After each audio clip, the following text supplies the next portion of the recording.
जय हिंद दोस्तों। बिहार पुलिस सिपाही की परीक्षा के लिए आज आपका खान सर के बुक से प्रैक्टिस सेट नंबर 20 चलेगा, जिसमें साथियों हम लोग जीके जीएस से आज टोटल 40 सिलेक्टेड क्वेश्चंस को कवर करने वाले हैं, जो कि साथियों आपके एग्ज़ाम के लिए काफ़ी ज़्यादा इम्पोर्टेंट रहेगा।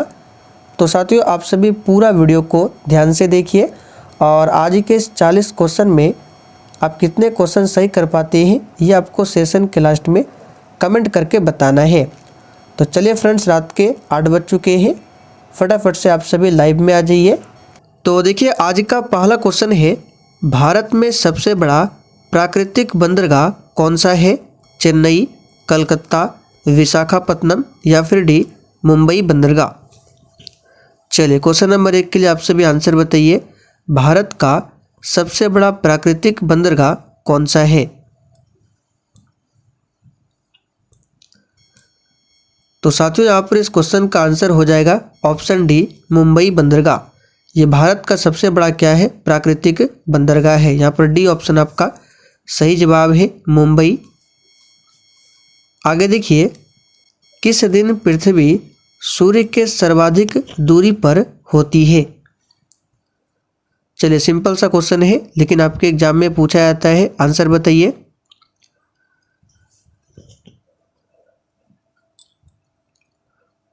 तो यहाँ पर दूसरे क्वेश्चन का आंसर क्या हो जाएगा? सी ऑप्शन 4 जुलाई को। ध्यान रखना है, 4 जुलाई को पृथ्वी जो है सूर्य से सबसे अधिक दूरी पर होती है और इस स्थिति को कहा जाता है अपसौर की स्थिति। यहाँ पे लिख देते हैं, अपसौर की स्थिति कहा जाता है। और पृथ्वी सूर्य के जिस दिन सबसे नज़दीक होती है वो तिथि है 3 जुलाई। 3 जुलाई और 3 जुलाई को कहा जाता है उपसौर, उपसौर की स्थिति। इसे ध्यान रखिएगा। आगे देखिए, अंडमान एवं निकोबार की न्यायिक राजधानी कौन सी है? चलिए क्वेश्चन नंबर 3 के लिए आंसर बताइए। अंडमान एवं निकोबार की न्यायिक राजधानी कौन सी है? तो यहाँ पर इसका सही जवाब क्या हो जाएगा? पोर्ट ब्लेयर नहीं होगा, यहाँ पे आंसर होगा आपका कोलकाता। ये न्यायिक राजधानी है। सिर्फ राजधानी पूछे तब आपको आंसर करना है पोर्ट ब्लेयर। पोर्ट ब्लेयर कहाँ पर है? तो ये साउथ अंडमान में स्थित है। कहाँ पर? साउथ अंडमान यानी कि दक्षिणी अंडमान में स्थित है पोर्ट ब्लेयर। बिहार की वर्तमान सीमा और क्षेत्र बिहार को कब प्राप्त हुआ था? चलिए क्वेश्चन नंबर 4 के लिए आप सभी आंसर बताइए। बिहार की वर्तमान सीमा व क्षेत्र बिहार को कब प्राप्त हुआ था?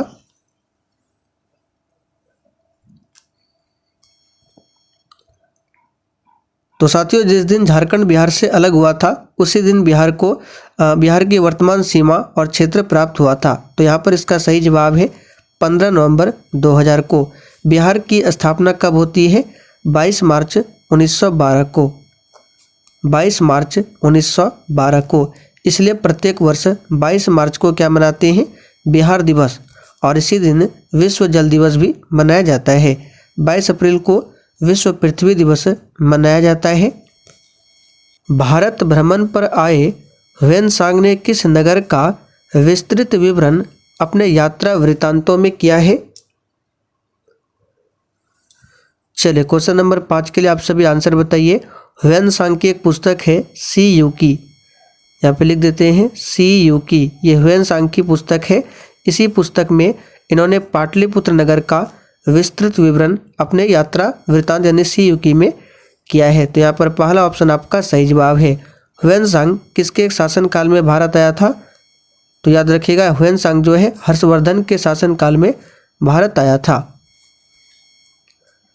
आगे देखिए, वर्ष 1956 में राज्य पुनर्गठन के समय बिहार में कितने जिले थे? चलिए क्वेश्चन नंबर 6 के लिए आप सभी आंसर बताइए। वर्ष 1956 में राज्य पुनर्गठन के समय बिहार में कितने जिले थे? तो याद रखिएगा, ये क्वेश्चन एग्जाम के लिए इंपॉर्टेंट बन सकता है। टोटल 17 जिले थे। वर्तमान में बिहार में कितने जिले हैं? तो वर्तमान में बिहार में 38 जिले हैं। इसे ध्यान रखिएगा। और कितने प्रमंडल है? तो प्रमंडल की बात करें, बिहार में वर्तमान में टोटल 9 प्रमंडल है।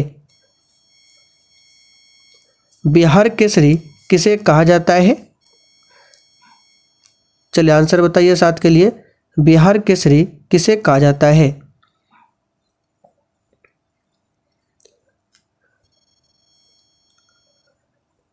तो यहाँ पर क्वेश्चन नंबर 7 के लिए जो भी बच्चे ऑप्शन ए बता रहे हैं उनका बिल्कुल सही जवाब है। श्री कृष्ण सिंह को बिहार केसरी कहा जाता है। बिहार विभूति किसे कहा जाता है? तो अनुग्रह नारायण सिंह को बिहार विभूति के नाम से जाना जाता है। राजेंद्र प्रसाद को देश रत्न कहा जाता है, यानी देश रत्न की उपाधि दिया गया है।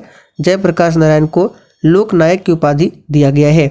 जयप्रकाश नारायण ने ही संपूर्ण क्रांति का नारा दिया था, इसे ध्यान रखिएगा। संपूर्ण क्रांति का नारा किसने दिया था? जयप्रकाश नारायण ने। आकाश में उड़ते पक्षी में होती है।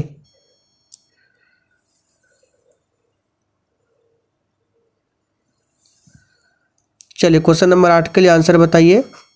आकाश में उड़ते पक्षी में क्या होती है? तो याद रखिएगा, गतिज ऊर्जा और साथ में स्थितिज ऊर्जा दोनों प्रकार की ऊर्जा होती है आकाश में उड़ते हुए पक्षी में। सोने का शुद्धतम स्वरूप कौन सा है?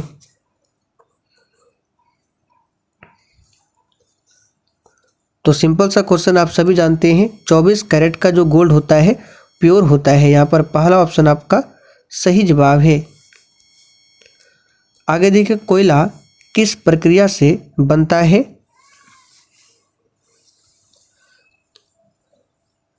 चलिए क्वेश्चन नंबर 10 के लिए आंसर बताइए।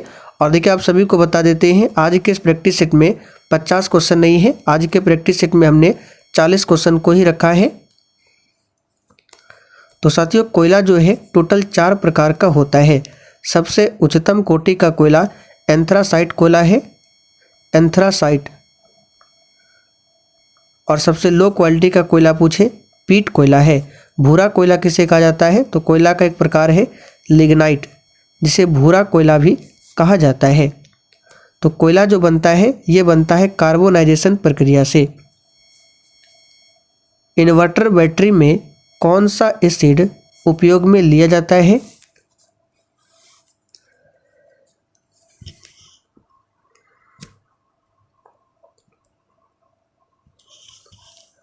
सिंपल सा क्वेश्चन है, इन्वर्टर बैटरी में सल्फ्यूरिक अम्ल का इस्तेमाल होता है, H2SO4 का। HCl क्या है? हाइड्रोक्लोरिक अम्ल है और ये पेट के अमाशय में पाया जाता है। ट्राइटियम में न्यूक्लियॉन की संख्या क्या है? चलिए थोड़ा सा दिमाग लगाइए। तो देखिए हमने आपको बहुत बार बताया है, हाइड्रोजन का 3 समस्थानिक है, H11 प्रोटियम, H12 ड्यूट्रियम और तीसरा समस्थानिक है H13 ट्राइटियम।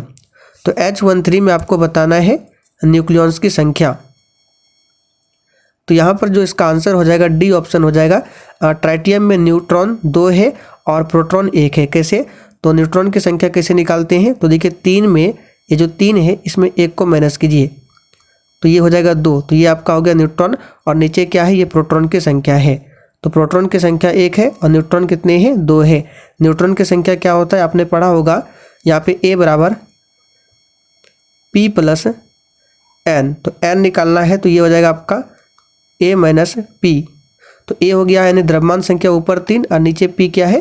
प्रोटॉन की संख्या 1। तो द्रव्यमान संख्या में प्रोटॉन की संख्या को माइनस करेंगे तो ये आएगा 2 और ये है न्यूट्रॉन की संख्या जो कि डी ऑप्शन में है।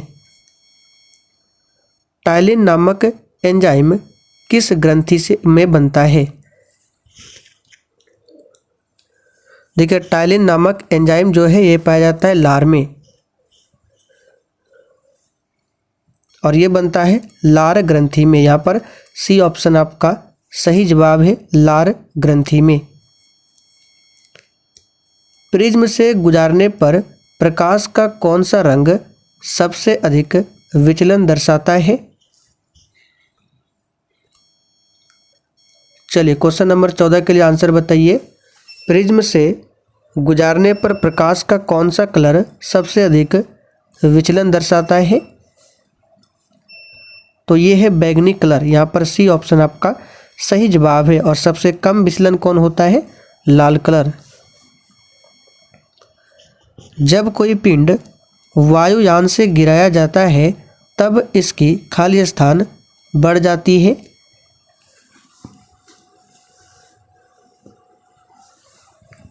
तो देखिए साथियों, जब कोई पिंड वायुयान से गिराया जाता है तब इसकी गतिज ऊर्जा बढ़ जाती है, और जब गतिज ऊर्जा बढ़ेगा तो त्वरण भी बढ़ेगा। तो आंसर जो होना चाहिए यहाँ पे गतिज ऊर्जा भी और त्वरण भी। तो इसको सही कर लीजिए, आंसर यहाँ पे A+C यानी गतिज ऊर्जा और त्वरण दोनों होना चाहिए यहाँ पे। जल खींचने वाले विद्युत पंप द्वारा हम बदलते हैं। साथियों यहाँ पर ध्यान दीजिए, जल खींचने वाला क्या है? विद्युत पंप है। तो ये विद्युत ऊर्जा को स्थितिज ऊर्जा में बदलेगा। पहला ऑप्शन यहाँ पर सही है, आपको कन्फ्यूज नहीं होना है। ये विद्युत पंप है। विद्युत पंप क्या करता है? विद्युत ऊर्जा को स्थितिज ऊर्जा में बदलता है। सोडा वाटर बनाने में कौन सी गैस प्रयुक्त की जाती है?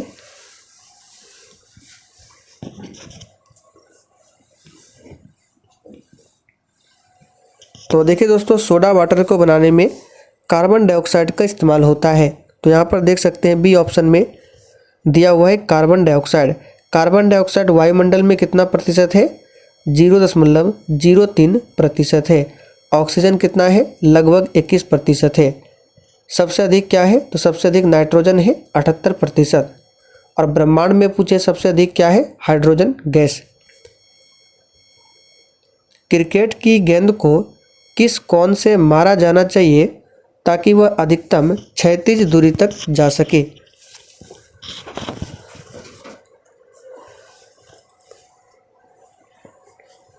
तो सिंपल सा क्वेश्चन है, 36 से 45 डिग्री के कोण से मारा जाना चाहिए।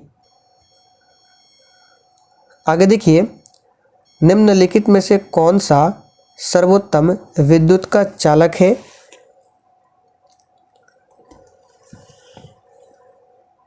यह तो सबसे आसान क्वेश्चन है। निम्नलिखित में से बताना है कौन विद्युत का सबसे अच्छा चालक है। तो आप सभी जानते हैं विद्युत का सबसे अच्छा जो चालक माना जाता है वो माना जाता है सिल्वर यानी कि चांदी को। तो यहाँ पर देख सकते हैं डी ऑप्शन में दिया हुआ है चांदी। निम्नलिखित में से कौन सा एक मानव शरीर में पेट दर्द का कारक है? और देखिए साथियों, जिन्होंने अभी तक सेशन को लाइक नहीं किया है, प्लीज़ आप सभी से रिक्वेस्ट है, आप सभी सेशन को साथ में लाइक करते चलिए। तो पेट दर्द का जो कारण है ये हो जाएगा अम्ल यानी एसिड। वाहनों के अग्रदीपों यानी हेडलाइट में किस प्रकार के दर्पण का इस्तेमाल होता है?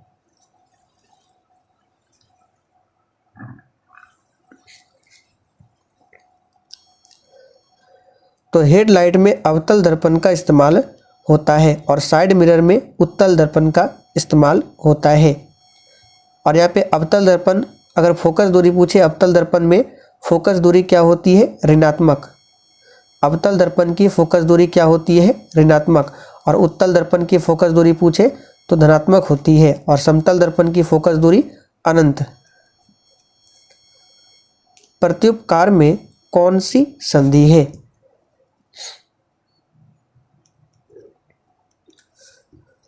तो सबसे पहले यहाँ पे क्या करते हैं? इसका संधि विच्छेद करते हैं। प्रति और धन उपकार। तो प्रति धन उपकार ये इसका संधि विच्छेद हुआ। और इसमें कौन सी संधि है? तो याद रखिएगा यन संधि है। यहाँ पर डी ऑप्शन आपका सही जवाब है, यन संधि। उपेक्षा का सही विलोम क्या है? अब देखिए यन संधि को कैसे पहचानना है, इसके लिए आपको ट्रिक भी बता देते हैं। देखिए, किसी भी शब्द के बीच में अगर आपको मिल जाए य, र और व और ठीक इसके साथ में कोई अलग वर्ण मिल जाए, आधा वर्ण, जैसे यहाँ पे लिखते हैं प्रत्येक, हमने लिखा यहाँ पे प्रत्येक, तो बीच में क्या है? य है और य के साथ क्या है? आधा त है।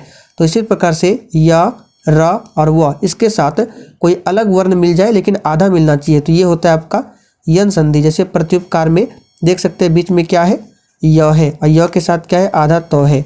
तो ये कौन सा हो गया संधि? यहाँ पे यन संधि इसका यहाँ पे आंसर हो जाएगा डी ऑप्शन यमसंधि। चलिए क्वेश्चन नंबर 23 के लिए आंसर बताइए।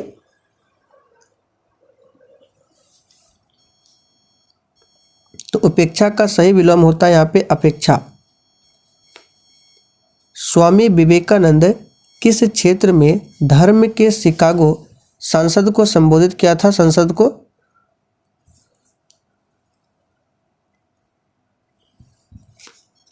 तो क्वेश्चन नंबर 24 के लिए आंसर यहाँ पे हो जाएगा 1893 में, याद रखिएगा। और देखिए स्वामी विवेकानंद ने ही रामकृष्ण मिशन की स्थापना भी किया था।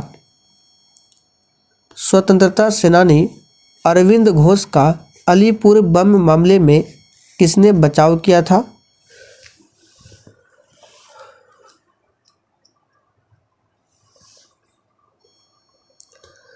तो ये किसने किया था? तो यहाँ पर 25 के लिए आंसर हो जाएगा चित्तरंजन दास ने।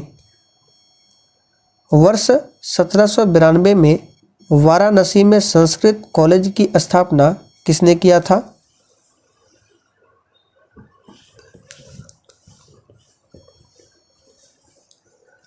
तो साथियों यहाँ पर इसका सही जवाब क्या हो जाएगा? जोनाथन डंकन ने किया था। पंडित मदन मोहन मालवीय को याद रखिएगा, इन्होंने बीएचयू की स्थापना की थी, यानी बनारस हिंदू यूनिवर्सिटी की स्थापना किया था मदन मोहन मालवीय ने। ज्ञानपीठ पुरस्कार को जीतने वाली पहली महिला कौन थी?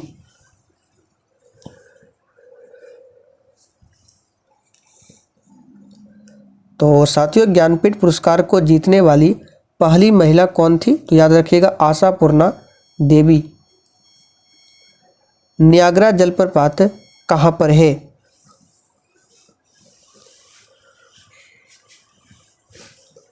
तो आसान क्वेश्चन है। नियाग्रा जलप्रपात आप सभी जानते हैं, ये यूएसए और कनाडा के सीमा पर है। तो ऑप्शन में यहाँ पे यूएसए दिया हुआ है।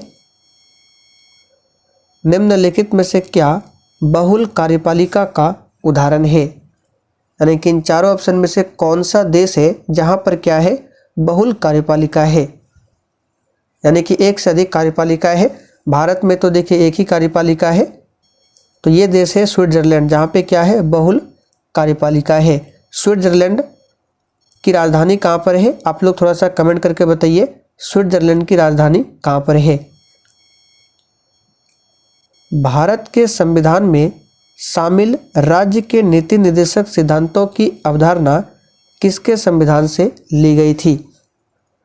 यहाँ पर देखिए स्विट्जरलैंड की राजधानी, जो ही बच्चे लाइव चैट में बर्न बता रहे हैं उनका बिल्कुल सही जवाब है। स्विट्जरलैंड की राजधानी कहाँ पर है? बर्न, जेनेवा नहीं होगा।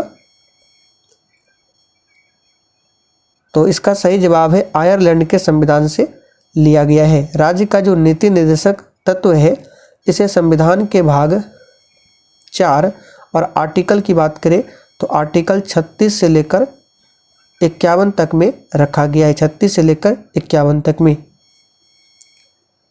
पेशवा प्रथा ब्रिटिश द्वारा किस पेशवा के काल में समाप्त किया गया था? यानी कि आपसे पूछा जा रहा है अंतिम पेशवा का नाम क्या है। तो ये भी आपको ध्यान रखना है, पेशवा प्रथा को किसने समाप्त किया था? ब्रिटिश ने। और आखिरी पेशवा कौन था? तो याद रखिएगा बाजीराव द्वितीय। किसी राज्य में राष्ट्रपति शासन से तात्पर्य है कि उस राज्य पर किसका शासन है?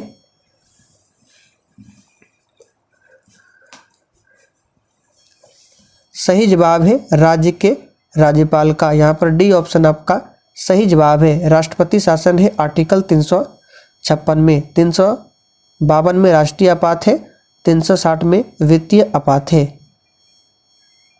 पाकिस्तान नाम किसने गढ़ा था? पाकिस्तान जो शब्द है ये सबसे पहले किसने गढ़ा था आपको बताना है यहाँ पे। तो आसान सा क्वेश्चन है, चौधरी रहमत अली ने। किस चार्टर एक्ट से चीन के साथ ईस्ट इंडिया कंपनी का व्यापार का अधिकार समाप्त हुआ था? तो ये एक्ट है चार्टर एक्ट 1833। परिसंघ बनाने का विचार सर्वप्रथम किसने प्रस्तावित किया था?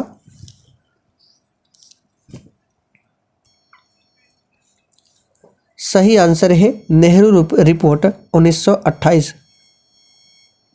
भारत के संविधान को अपनाए जाने के बाद पहला संशोधन कब हुआ था?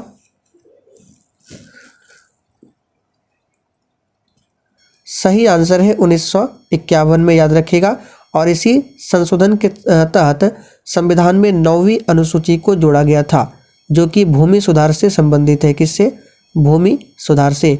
मूल संविधान में 8 अनुसूचियां थी, अभी वर्तमान में 12 है। तो 8 से जो 9वीं जोड़ा गया था ये 1951 में। 10वीं अनुसूची को जोड़ा गया था कब? 1985 में। कौन सा संशोधन था? तो 52वां, और ये दल बदल से संबंधित है।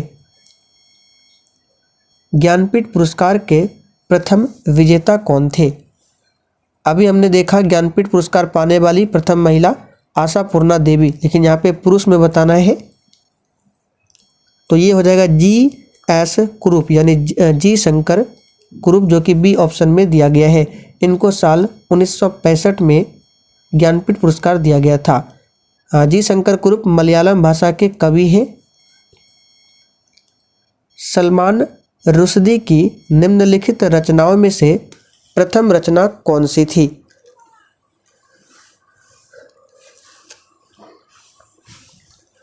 तो इनकी प्रथम रचना जो है मिडनाइट चिल्ड्रन है, जो कि बी ऑप्शन में दिया हुआ है। निम्नलिखित में से किस संगठन का मुख्यालय जेनेवा में नहीं है?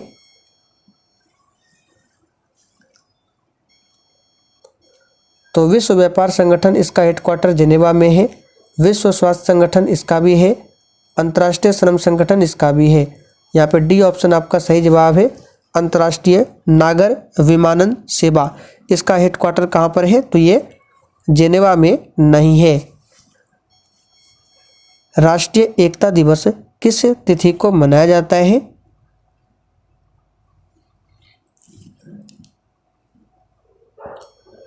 सही आंसर है 31 अक्टूबर को, याद रखिएगा।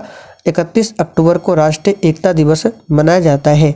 सरदार वल्लभ भाई पटेल की जयंती पर 31 अक्टूबर को राष्ट्रीय एकता दिवस मनाया जाता है। 14 नवंबर को बाल दिवस, और साथ में याद रखिएगा बाल दिवस के साथ में विश्व मधुमेह दिवस मनाया जाता है 14 नवंबर को। तो चलिए साथियों, आज के लिए इतना ही। अब आप लोग कमेंट करके बता दीजिए कि आपने आज के 40 क्वेश्चन में कितने क्वेश्चन के सही आंसर दिए हैं।